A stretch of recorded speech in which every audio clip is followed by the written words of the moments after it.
delay, let's begin the reveal. Here are the tournament brackets from the NCAA and its corporate champion, Capital One. To no one's surprise, the overall #1 seed is Duke. Yep. The Blue Devils playing. We knew it. Yeah, we saw that one coming. Of course, they're the #1 overall seed, but they earned it. Zion back, no surprise there. As a #1 seed. So the #1 seed overall, the Duke Blue Devils. Now, first and second round games in Columbia, South Carolina on Friday and Sunday. Duke will play the winner of the first 4 game in Dayton on Wednesday between North Carolina Central's Eagles out of the Mid-Eastern Athletic Conference and North Dakota State's Bison out of the Summit League. The winner of that game will be the 16th seed going against Duke. Moving on down.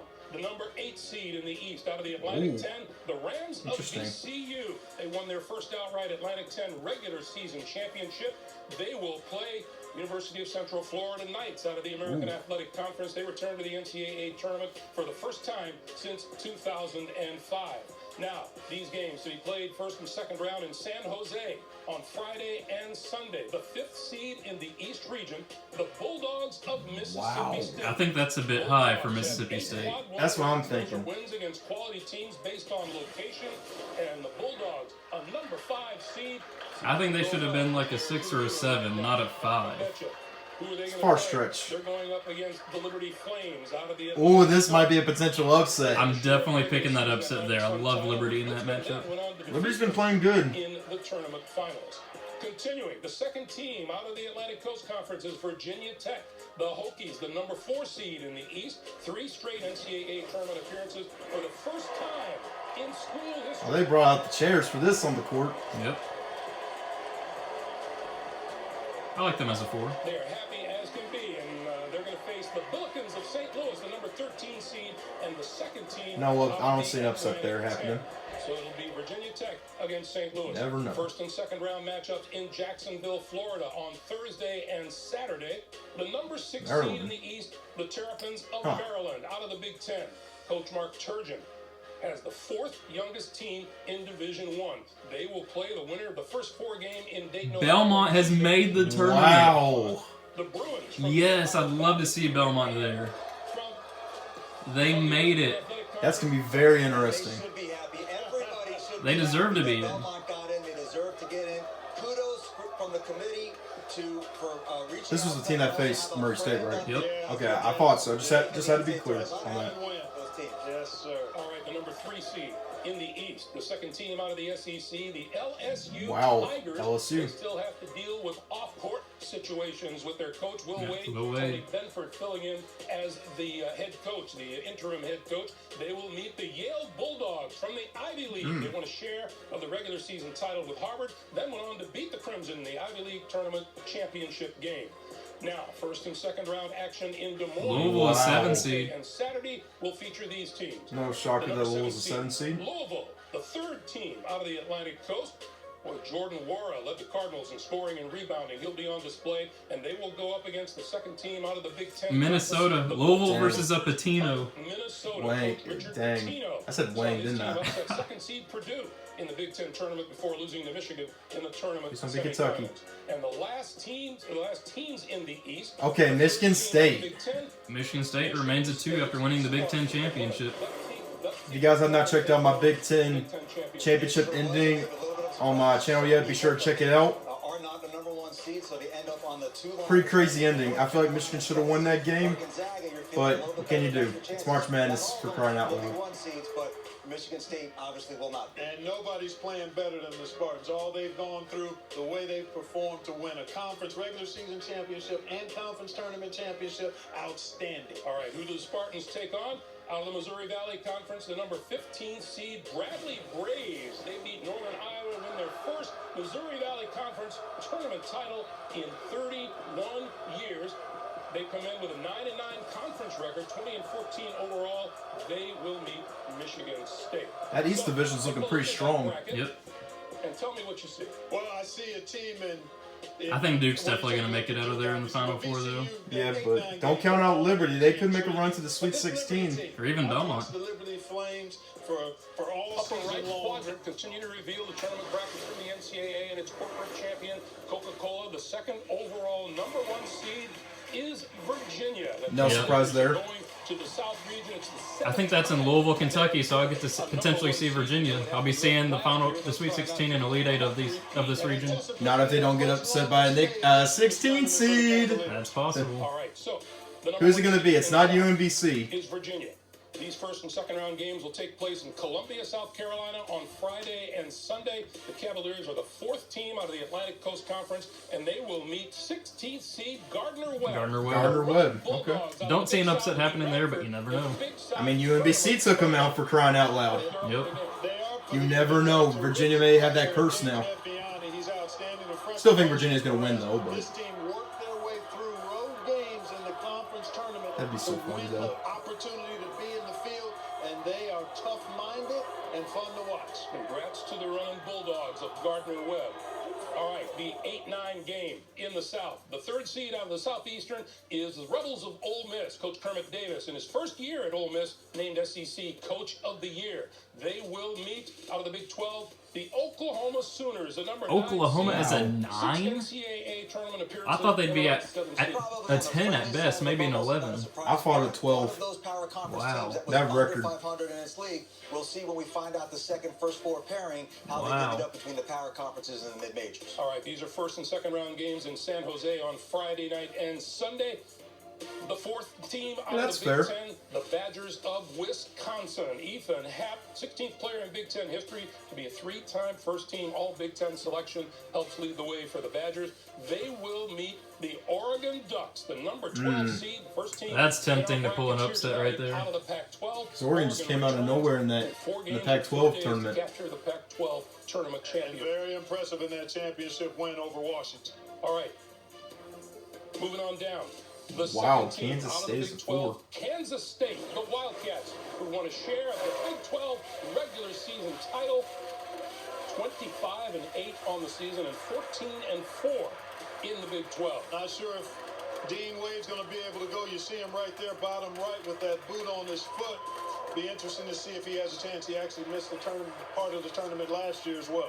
They will play the number 13 seed out of the Big West, UC Irvine's Anteaters. They win the Big West regular season title. And I might have to do the Anteater mascot as part of my bracket pick. Rebound, play an aggressive style, but they're efficient at the offensive end. The Anteaters are positioned to do some damage this season. All right, we move on down the South Region bracket. These are first and second round games to be played in Hartford on Thursday and Saturday. First team out of the Big East on our board, the number 6 seed. Villanova's a Wildcats. 6, really. I thought they'd be at least a 5. I thought they'd be 5, yeah. Tournament, 3 straight Big East tournament titles.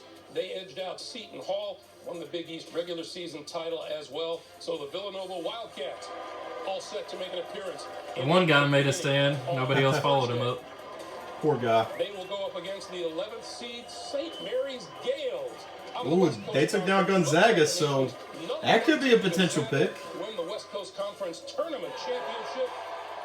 And the Gales don't look I'm like keeping that in mind. So if you're looking for bubble teams, they usually go into the 11 and the 12 seeds, but we've got 2 conference champions there in St. Mary's and Oregon, so it doesn't look like this is a... Sorry my camera's shaking so much, guys. It's kind of hard to hold a The phone number 3 seed. and record at the same And the time. 5th team out of the Big Ten, the Purdue Boilermakers, who won a share of the Big Ten No shocker regular there. season title. So if Purdue's a 3 seed, maybe that means Florida State got pushed down to a 4. A lot of Florida State fans are going to be upset if that happens.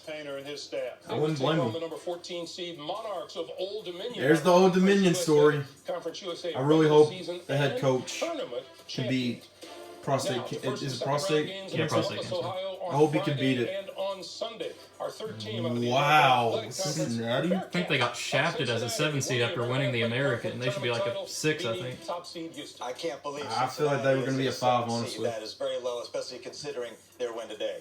All right, they will take on the Iowa Hawkeyes. Another Iowa's team a out 10, of the that's a Big bit Ten. low, too. Hawkeyes 22 and 11 on Here the will we year. see Kentucky playing in the Louisville Regional? Or will it be Tennessee? I think it's going to be one of the 2 teams there. Here we go. Pretty good. You'll make them feel welcome, I'm sure. Now, the number 2 seed in the South, the Tennessee Volunteers. Wow. Tennessee will be playing in Louisville. Out of the SEC. Potentially. Potentially, if they make it out. In the the SEC title game. Yeah, listen, I think Shout out to Tennessee for beating our butts in the semifinal of the SEC tournament.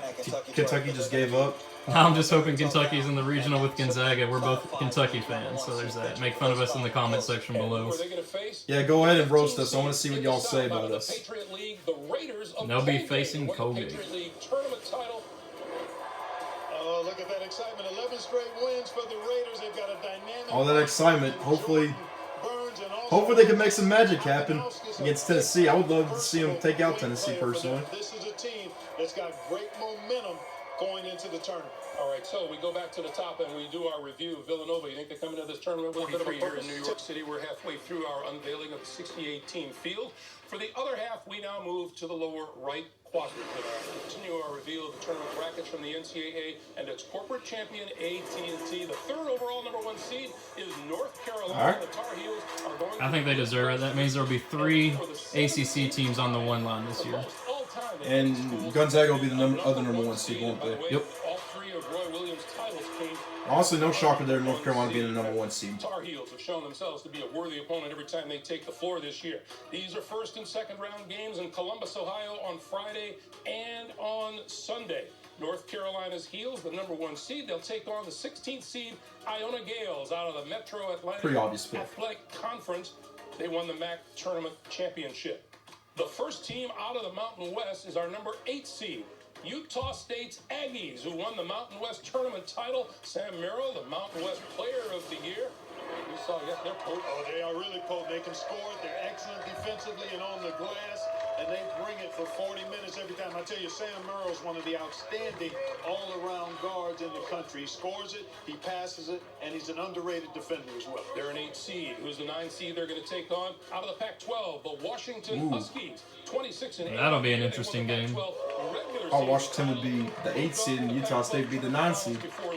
Both those two teams of fans have to travel a long way to get to Columbus, Ohio. Now, first and second round games to Why can Utah State be in Utah, huh? On Thursday and on Saturday. The 5th team out of the SEC, the Auburn Tigers. Bruce Pearl's squad rose up and won the SEC Tournament Championship, first time since 1985. Impressive last couple of weeks run for the Auburn Tigers. Once they get hot from the three-point line, you can't stop them. Dominated that game. Okay, from the Western Athletic Conference, they're going to meet the #12 seed, the Aggies from New Mexico State, who ran away with the WAC regular season title and overwhelmed Grand Canyon in the WAC championship game. 30-4 on the year for New Mexico State. The third team out of the Big 12 is the 4th seed, and that's the Kansas Jayhawks. Coach Bill Self, 21 straight NCAA tournament appearances. Kansas a 4 seed, but in the Midwest, which means that they get out of the first weekend, they're playing in Kansas City as a home game. Interesting decision. That's going to be a point of conversation if they're around that long, and I'm not sure they will be. All right, they'll play the #13 shots fired. The Huskies out of Northeast. Seth Davis doesn't think they're going to last very long. I'm actually kind of agreeing with him because Kansas has sucked without Azubuike. Have some bite now. This is a team that shoots it well, defends at a high level. Kansas will have everything they want in trying to beat that squad. All right, let's go to the bottom half of the bracket. These are first and second round games to take place in Tulsa on Friday and on Sunday. 4th team out of the Big 12, Iowa State's Cyclones. After winning the Big 12 championship, they're a 6 seed. Or Big 12 tournament title in 3 years. They beat Kansas, and they will meet the #11 seed Ohio State's Buckeyes, the 7th team out of the Big 10. Coach Chris Holtmann has led the Buckeyes to the NCAA tournament in his first 2 years. It's a bubble team, man. Clark, you want to take this one? Thrilled to see the Buckeyes there as a double-digit seed. They'll have their hands full with this high-octane Iowa State team. As a matter of fact, I think Iowa State team is a dark horse to break up a bracket because of how they can score and what they showed defensively here in winning the Big 12 championship. Okay, at the #3 seed, we have our 4th team out of the American Athletic, and it's the Houston Cougars. Coach Kelvin Sampson leading the Cougars to a school record 31 wins, or 29 in the regular season, 31-3 overall. They won their first conference regular season title since 1992. They'll meet #14 seed Georgia State, the Panthers, out of the Sun Belt. Well, we saw the kind of excitement they can bring to a ball game. Yeah, they shoot the 3, Time for 40% from the 3, and they've got 5 to bring out the upset. Over 40% from 3-point range. All right, let's round out this Midwest bracket. First and second round games in Jacksonville on Thursday. Wofford, there we go. Wofford. Out of the Southern Conference come into the tournament If Kentucky is not a number 2 seed on this side of the bracket, I got Wofford maybe potentially in the Sweet 16. It's either going to be Michigan or Kentucky as the 2 seed here, facing Wofford in the second round. I would really hope it's Michigan, honestly. And you guys also feel they'll be great representatives. Because I would hate to put Wofford over Kentucky. Team, and in Fletcher McGee have one of the most lethal three-point shooters, but he's not alone. There's a good team there, the Terriers. All right, they're going to meet the number 10 seed Pirates of Seton Hall, the second team. Seton Hall as a 10? Man, I really like both of those teams. That's going to be a very good matchup. And in Miles Powell, they've got a guy, little fellow who's dynamic, putting the ball in the basket. And the last matchup in the Midwest region, the 6th SEC. Oh, it's Kentucky! No! For how many weeks? I mean, I'm happy, but... Oh. I like the path to the Elite Eight, though, and then they get the rematch against North Carolina, which they won earlier in the season. That Wofford matchup, if Wofford gets there, that's going to be a very good matchup. Oh, it's kind of hoping Kentucky would fall to the West. Wildcats versus Wildcats. They beat New Orleans in the Southland tournament. Battle of the teams with the same record. Christian comes in with 27-6. So back to the top of the Midwest, waiting to see where and if their teams make it into the field of 68. So let's get to it. Here's the final region of the tournament brackets from the NCAA and its corporate champions as we reveal the West region. The 4th overall number 1 seed is Gonzaga, the Bulldogs, a number 1 seed for the no surprise there. Even after they lost to St. Mary's. Interesting that on the overall seed line, it looks like North Carolina is ahead of Gonzaga, sliding down to the 4, even though Carolina lost in the semis of the ACC tournament. That surprises me a little bit. The Bulldogs, who are there every single year and a tough out in the tournament at all times. All right, let's talk first and second round action in Salt Lake City in the West. These are Thursday and Saturday games. Gonzaga, the top seed, they will meet the winner of the first 4 game in Dayton on Tuesday between the Knights of Fairleigh Dickinson out of the Northeast. The Knights come back to the NCAA tournament by beating St. Francis in the NEC tournament finals. They will meet in Dayton the Panthers of Prairie View A&M out of the Southwestern Athletic Conference. Panthers going to their first NCAA tournament since 1998 after winning the SWAC tournament title. That's a high-scoring, explosive group. Doesn't have a lot of size, but they've got a lot of firepower. All right, the number 8 seed in the West, the Orange of Hey, they made it. Out of the ACC. Syracuse Orange. 34 NCAA. Don't count out the appearances. Qs. They will meet the 9th seed Baylor Bears and the 15th. Joe Lenardi said those teams matched up for like the last 3 weeks. 13 on the year. First and second round games in Hartford, Connecticut on Thursday and Saturday. Our third Big East team is the Golden Eagles of Marquette. Big East regular season title finished 1 game behind the Wildcats, and the Golden Eagles, as a number 5 seed in the West, are ready to go. Who do they meet? Well, they'll have a little bit of a task. The second team out of the Ohio Valley, the Racers of Murray. Oh! State. Season, Ohio Valley Conference. Marcus Howard versus Ja Morant. And they got the WWE title belts. 7 and 4. This might be an upset pick for me. Which is great, but the important thing here to know. Love me some Murray State. Teams going to the 11 and some Ja Morant. Which means we're still waiting on those last two teams in the first 4. They'll be on the 11 seed when we slide this bracket. All right, number 4 seed in the West, the 7th team out of the ACC, the Seminoles of Florida State. After a 1-4 start in conference play, boy, they just reeled off all kinds of victories. I think that Gonzaga comes out of this region, but if there's a dark horse for me, it's the Florida State Seminoles. Deep, athletic. And the only question is, can they make enough shots when they need to? But that's a team that you got to keep an eye on. Very dangerous. Who are they playing? They're playing the Catamounts of Vermont out of the America East, and the number 13 seed in the West region. 2 NCAA tournament appearances in the last 3 seasons for Vermont, comes in at 27-6 on the year. Now, first and second round games in Tulsa on Friday and Sunday. From the Mid-American. Wow. The number 6 seed. They won the Mid-American regular season. So they got shafted there. Tournament championships. The highest seed for a team from the MAC since the field expanded. No team had been seeded higher than 8 before. I like it. I feel like they deserved at least a 5. The Bulls from Buffalo. Not a 6. All right, first 4 game in Dayton, Ohio, Wednesday. Who will they meet? Arizona State and St. John's. Chris Mullen is in the tournament. Number 11 seed and the third St. John's, I mean, they were ranked at one point. They could make noise. It's a long way to get to this point in the show, but LSU are in the tournament. Those are the last two at-large. That means TCU, I don't think, is in the tournament. Four NCAA Woo! tournaments as a player, gets into their first tournament since 2015. The number 3 seed in the West, the Red Raiders of Texas Tech in the 16th No shocker out there. of the Big 12. First regular season title since 1996 when they played in the Southwest Conference. So Texas Tech on their way. One of my favorite players in the country, Jared Culver, leads the Red Raiders. And number 14 seed in the West out of the Horizon League, Northern Kentucky. The North beat top-seeded Wright State to win the Horizon League Tournament Championship. Now, first and second round games in Des Moines, Iowa on Thursday and Saturday. The number 7 seed, the Wolfpack of Nevada. 7 Won the seed Mountain West again. regular season title. They're the second team out of the Mountain West, and they will take on the Florida Gators, the 10th seed in the West. Our 7th Still think SEC those Martin team. twins are going to be dangerous in the Knocked out tournament top seed like last year. LSU in the SEC quarterfinals. And at the bottom of the list, the number 2 seed, the Michigan Wolverines, came up just short in the Big Ten championship game tonight. They're the 8th team out of the Big Ten Conference. They opened the season on a 17-game winning streak. They ended it strong as well. And they will face the Grizzlies of Montana. Out of the Big So there Sky, is the field of Montana won the Big 68. Ten regular season and